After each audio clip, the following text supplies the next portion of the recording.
هل بعث الله أنبياء إلى كل مكان في العالم؟ أنت شيخ ذكي، أنت شيخ ذكي، لازم أقول.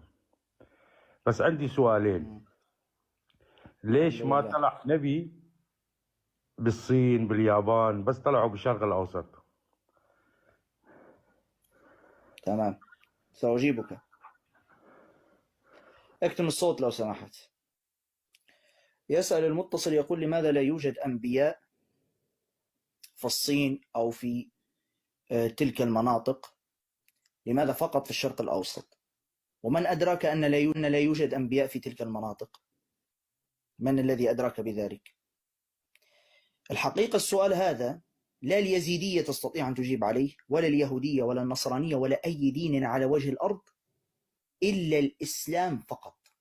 الإسلام الوحيد هو الذي سيجيبك على هذا السؤال. في قوله تعالى في سورة فاطر قال تعالى: وإن من أمة إلا خلا فيها نذير.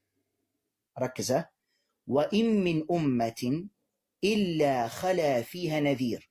ما معنى الآية؟ يعني ما من أمة على وجه الأرض، الأمة الصينية، الأمة الأوروبية، الأمة العربية، الأمة الكردية، الأمة الأمازيغية، كل الأمم، ما من أمة إلا وأرسل الله فيها نذير. ما معنى نذير؟ يعني نبي ينذرهم من عذاب الله عز وجل. فأخبرنا الله تبارك وتعالى: ما من أمة إلا خلا فيها نذير، يعني كل الأمم أرسل الله عز وجل لها أنبياء. وفي آية أخرى في سورة هود قال تعالى: لكل قوم هاد. لكل قوم هاد، يعني كل قوم على وجه الأرض أرسل الله عز وجل لهم هاد. هاد يعني هادي، يعني نبي من الأنبياء. لذلك الله عز وجل أخبرنا في القرآن الكريم أنه لم يقصص علينا كل الأنبياء، أخبرنا أن هنالك رسلا لم يقصصهم علينا.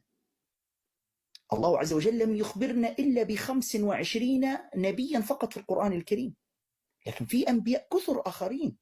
يعني في رواية ضعيفة تقول أن عدد الأنبياء يتجاوز 120,000. في رسل كثر أرسلهم الله سبحانه وتعالى.